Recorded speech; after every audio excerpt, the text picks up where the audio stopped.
I'm your host, Logan23. You're joining me for Distant Shores, Chapter 3, Live by the Sword. Late at night, you're making your way back to Poseidon's Revenge in the port of Tiburon when you stumble across a plot. I can seize control of the vessel. The only question is which of the crew will follow me. Oh my god, Robert's planning a mutiny. You reach forward, but the first mate is already walking away, his companion shrouded in the shadows. I need to warn Edward. You dash through the streets and alleyways, desperate to beat Robert back to the tavern. You turn the corner and... you run directly into a stranger. He catches you instinctively. Where are ye off to in such a hurry? None of your business. You try to step back out of his grasp, but his grip tightens. Is that the thanks we get for opening up your village to ye? If there's danger, I've got a right to know. I'm wasting time here. I should bribe him, punch him, make a run for him. Make a run for him. Oh, what's that over there? Going behind the pirate. Huh? You duck into the man's grasp and sprint for it. Hoi! Come back here! No thanks. Back at the tavern, you search the crowd for Edward. Where is he? But alas, he's nowhere to be found. Maybe one of the crew knows where he went. We got Maggie, Kenrick, Samuel. Samuel, have you seen Peyton? Join me for a turn. Or you can decline. Samuel pulls you into a whirl as lively fiddle play. The room spins as he twirls you around. Make it stop. You finally manage to pull free. Samuel, wait. Have you seen Edward? I need to speak with him. Play it again, Tilly. Faster this time. Aye, Samuel. Never mind. You keep searching, checking the back tables, hidden corners, until... Edward, there you are. Miss Bellamy. I need to tell you... Trail off as you realize who he's sitting across from. What do you want? Robert, I didn't see you there. I have to get Edward away from him. I should flirt with Edward. You slip into the seat next to Edward and put a playful hand on his arm. You peer at him through your eyelashes. I was planning to head back to the ship, but I missed you too much. Did you now? See, Robert, some people still enjoy my company. Robert eyes you suspiciously as you run your fingers along Edward's arm. What sort of nefarious deeds are you up to? Nefarious, he's one to talk. Peace, Robert. She was absolving of wrongdoing, and you'll have to live with that. Very well, if your business is done here, girl. Robert gives you a pointed look. There's no way I'll be able to warn Edward while Robert's stuck to him like glue. I have to get Edward alone. Take a walk with Edward to warn him about Robert's mutiny and get a moment alone with him. Listen, Edward, I need you to come with me. The moon is so bright tonight, it would be a shame to waste it. Join me for a walk along the docks, Edward. I'd be delighted. Our discussion will keep until morning. Rest assured, Robert. I've heard your complaints and will consider them closely. Edward lays a hand at the small of your back as you make your way through the crowded tavern. After you, Miss Bellamy. As you and Edward walk towards the docks, you have a powerful feeling that you're being followed. A quick peer over your shoulder shows Robert skulking away behind you, keeping the shadows. Does this guy ever quit? The sea air is cool and you breathe it deeply as you watch the moonlight dance over the water. It's beautiful out here. Indeed, but somehow I doubt that's why we're here. What do you mean? Come now, Miss Bellamy, give me the courtesy of assuming I have some wits. You were hardly subtle about your need to talk to me. You can feel the weight of Robert's glare on your back. He's definitely eavesdropping, so you change the subject. So, how long have you been a gentleman of fortune? Excuse me? Your eyes dart pointedly behind you, raising your eyebrow. After a moment of confusion, Edward nods. You continue to lead him further away from the tavern. You know, pillaging and plundering. How long have you been a pirate? You have an unpleasant obsession with prying into the most intimate details of my past. Can you blame me? It's not like you'll, just tell me otherwise. Only a fool offers up information for free. Then how about a trade? I ask you a question, then you ask me one. A trade. Edward looks amused, but you can tell he's taking your suggestion seriously. Very well, I ask your question, and then I shall ask mine. Tell me. Why do you give a share of your spoils to the village? Did you feel sorry for them after what happened with the other pirate, or was it just purely practical decision? Can it not be both? Sure it can, but is it? It's a pleasure to sail into port and be greeted with smiles and friendship. Too many of my crew don't have the sort of welcome in their lives. So you made a place for them? For all of us. A place where we can relax with a pint and not worry it will be sold out for a few big silver pieces. You know, I think I know you less now than when we started. 'Tis hardly my fault you didn't ask the proper question. But it's my turn now. Prepare yourself, Miss Bellamy. I have a given name, you know. It's Peyton. I don't know you well enough to address you with such familiarity. Ask your questions and maybe you will. How did you come to find yourself alone in such a precarious situation? Have you no family? Surely a woman of your considerable charms has had the opportunity to wed and wed well. Sure I am. So you do have a husband.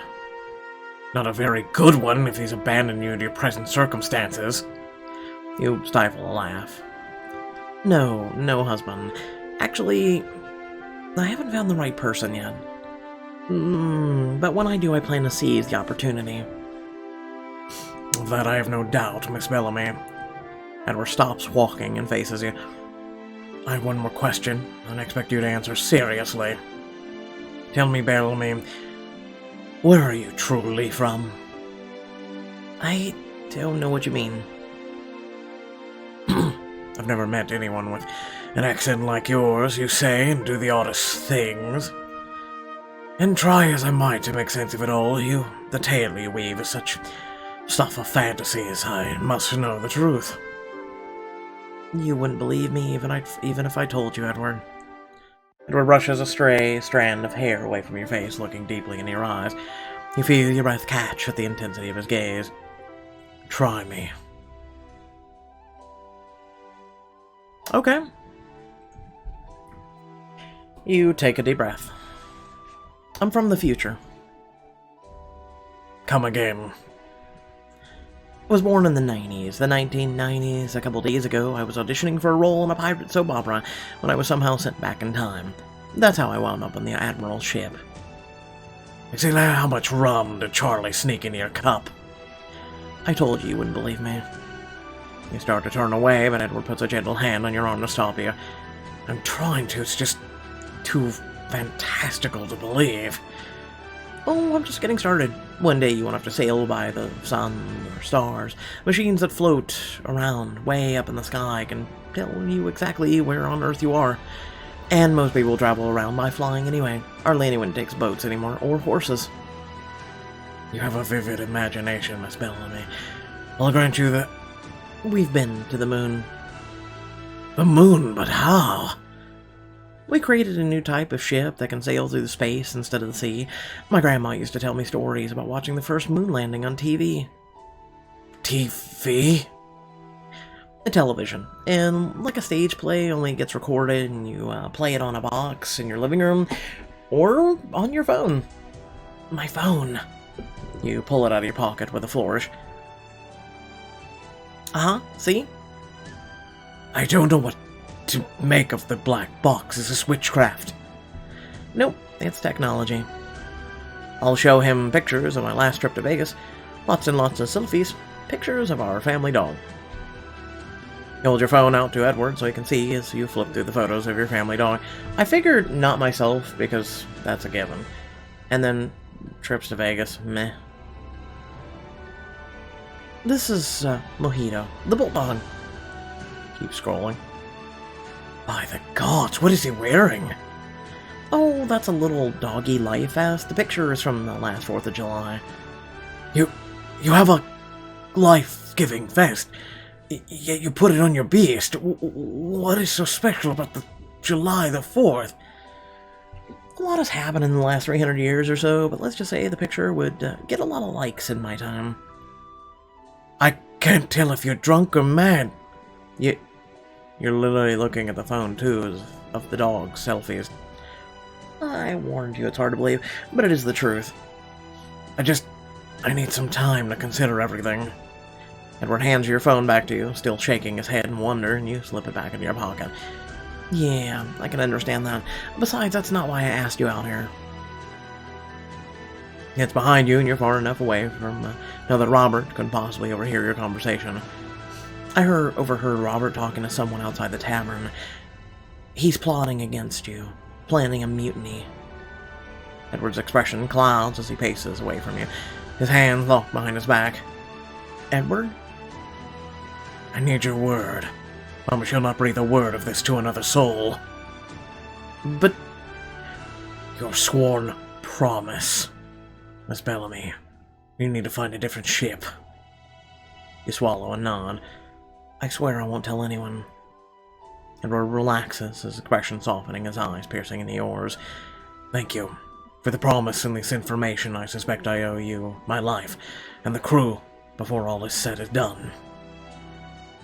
You're very welcome. You find yourself being drawn towards Edward, and a shiver that has little to do with the night breeze runs through your spine.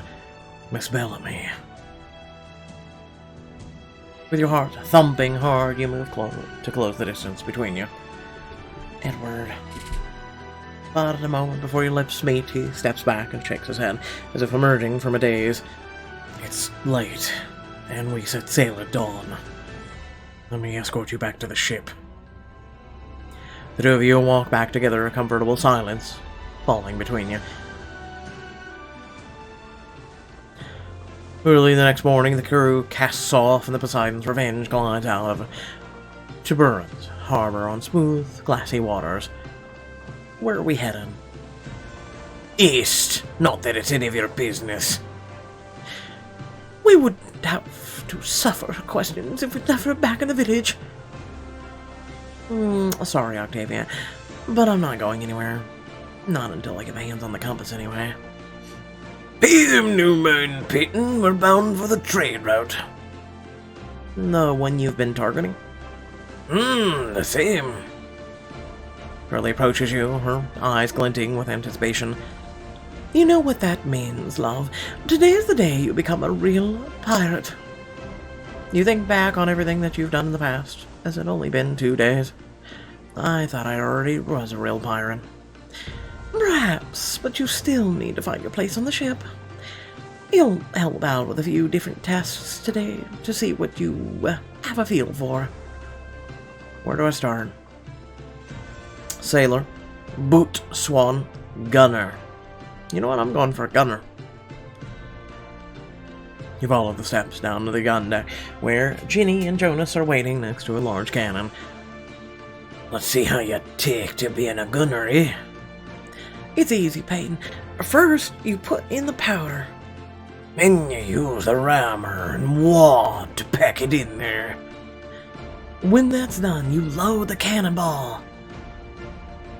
Powder, weight, cannon. Got it. Well, go on then. Powder. Okay. Powder. I just had to see what that white thing was. You confidently load the powder into the muzzle. Like this. Nicely done. Wayne. Jonas watches critically as you pick up the wad of fabric and work it into the muzzle of the cannon. No expert, but this looks good to me. And it ain't me. Here's the rammer. Don't fuss her, girl. Peyton knows the hang of it. Once the wad is firmly back down, Jonas braces his hands on his hip. All right, girl. Final step. Let's see what you've got. Last but not least, Jenny claps her hands as you load the cannonball into the muzzle. Peyton got all the steps right.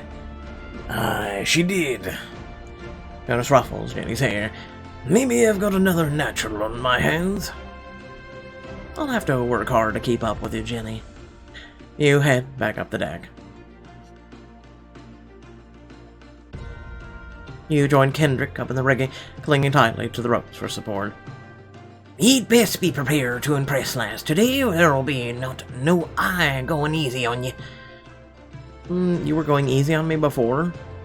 Nay, when we were under the foresail, facing down the worst of the Royal Navy, there'll be no room for dawdling. When the sailing master shouts an order, ye need to be quick. Got it. Now, the wind is much stronger up here than on deck, especially when you're unfurling the sails. Ye must be able to adjust your balance at a moment's notice to avoid hitting the deck. On cue, the wind picks up, setting the rigging swaying beneath you. Match the movements to the prompts on screen.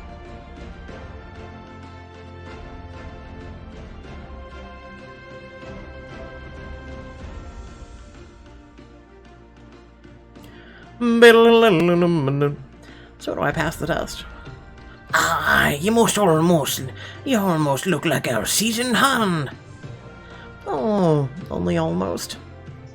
But give me a few weeks and we'll have you up to snuff in no time. Boot swan. You find Maggie on the quarterdeck. If you want to be a boat swan, you'll have to prove you can remember some basic knots. Knots? Maggie tosses a spare coil of rope to you, then nods emphatically. Knots. I'll be teaching you 3 knots today. The bowline, the reef, and the clove hitch. Maggie starts twisting the rope in her hands. The bowline knot is used to make a loop at the end of the rope. You follow her instruction until looped at the end. Aye, it's a mighty fond knot, Ned Peyton. The bowline is one of the most important knots you'll learn.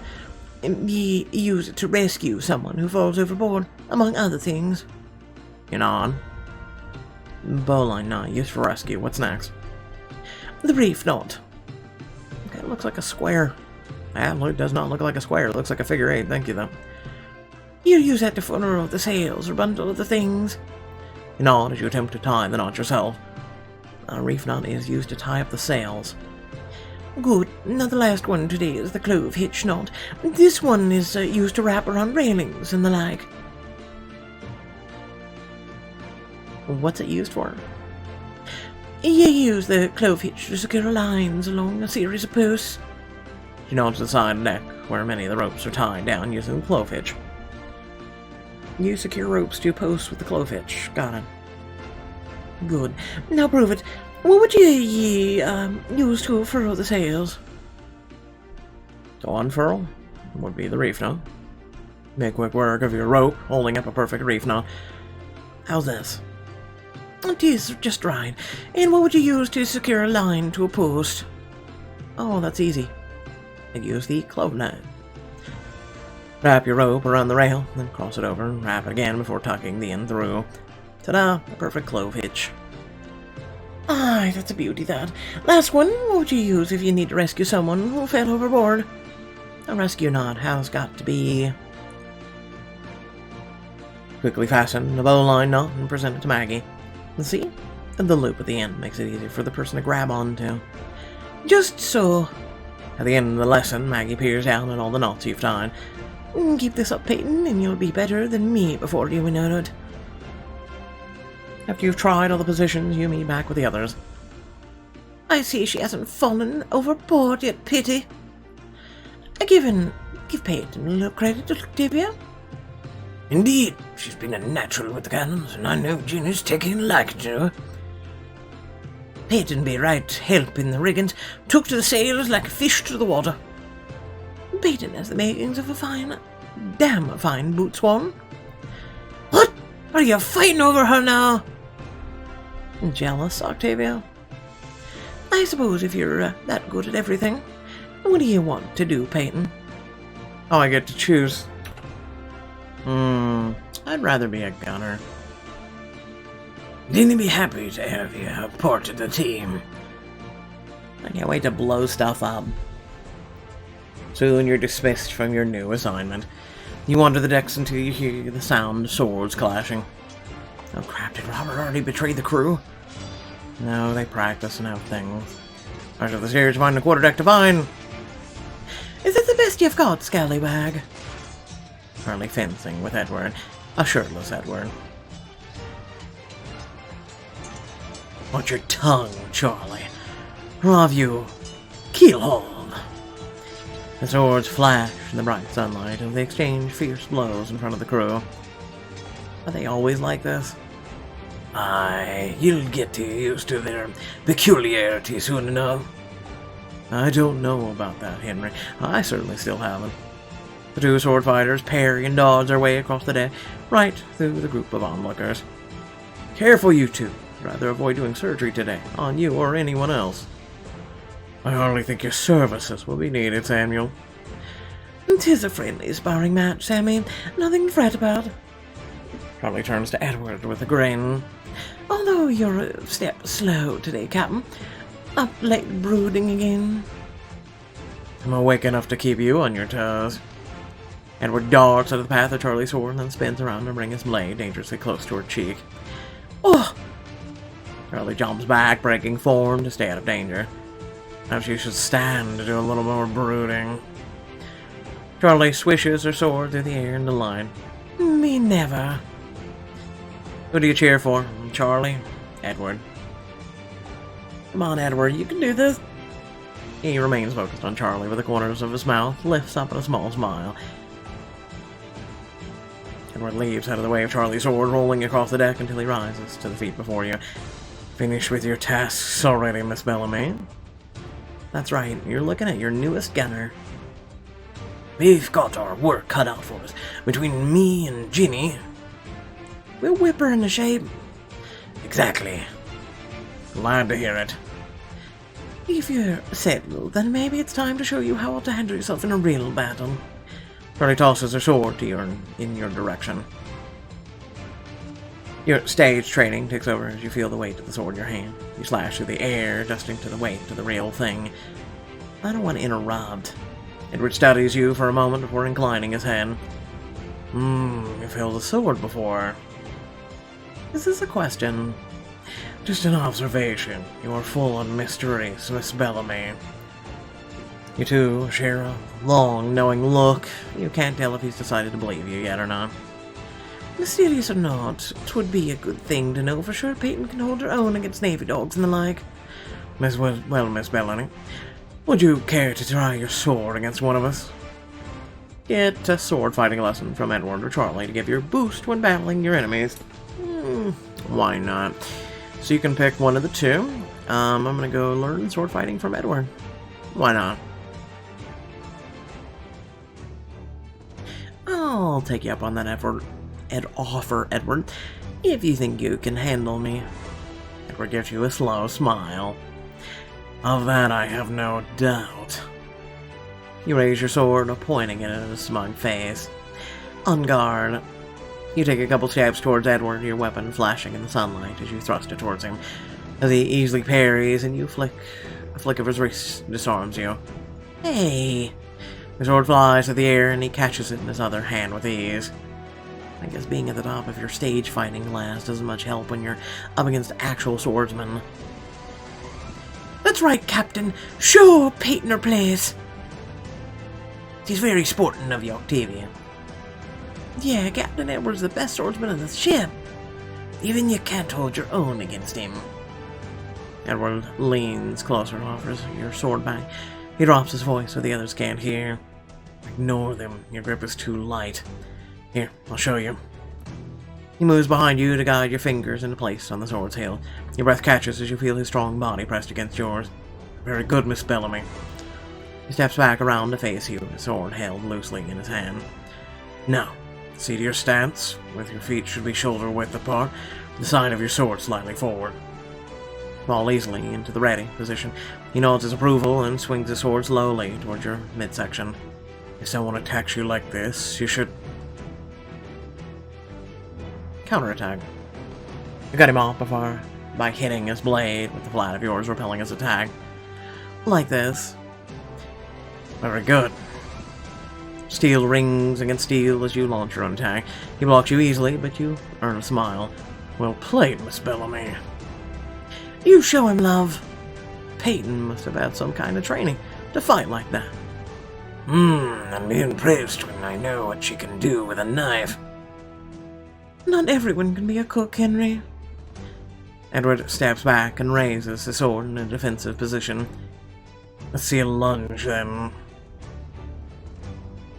He sprang forward and then dodged aside at the last second. Edward's caught off guard and he still manages to block your attack. Stop underestimating me. As you wish. He launches into a series of attacks. Since you're mostly trained in how to make the stuff look good, you struggle a bit. I've never crossed swords with someone who fights like you. Where did you learn? I learned from your mom. You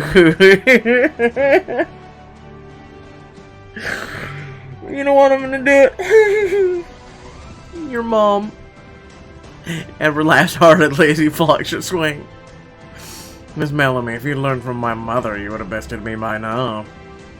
That sounded like a challenge, Captain.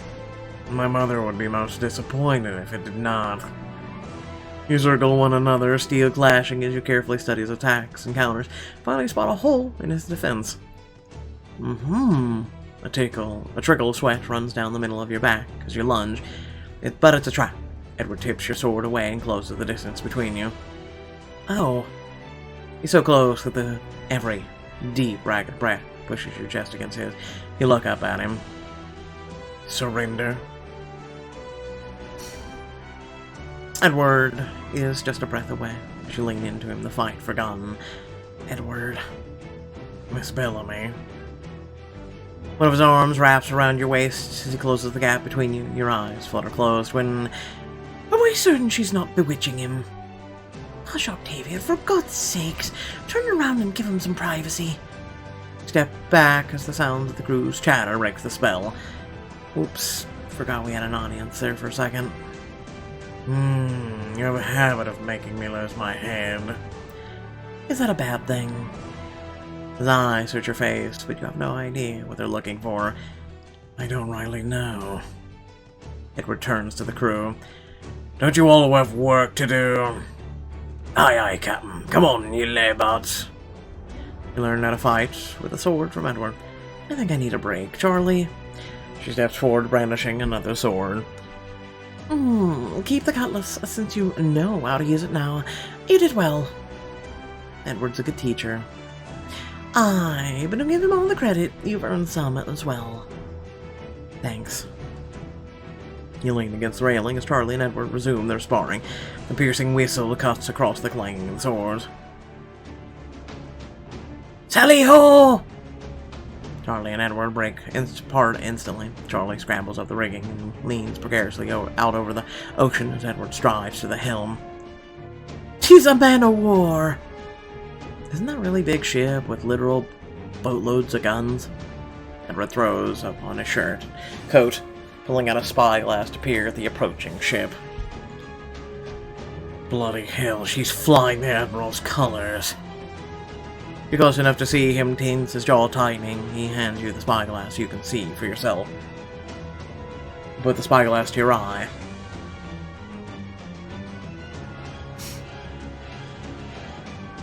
Is that a storm? You move the spyglass, but the sky is clear and blue all the way to the horizon. I could have sworn.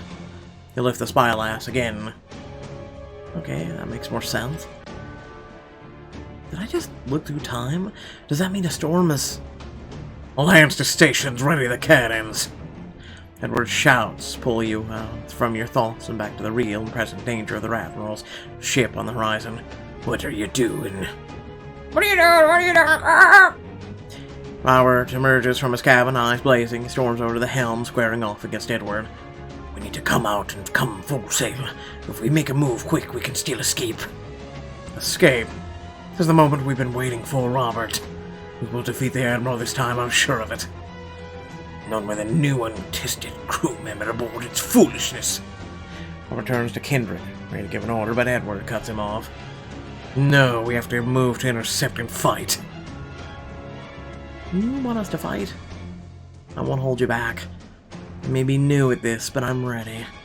Turn you to Robert, cutting him off before he even begins. and I won't get in the way. You don't know the first thing about naval warfare, so forgive me if I don't take your word for it.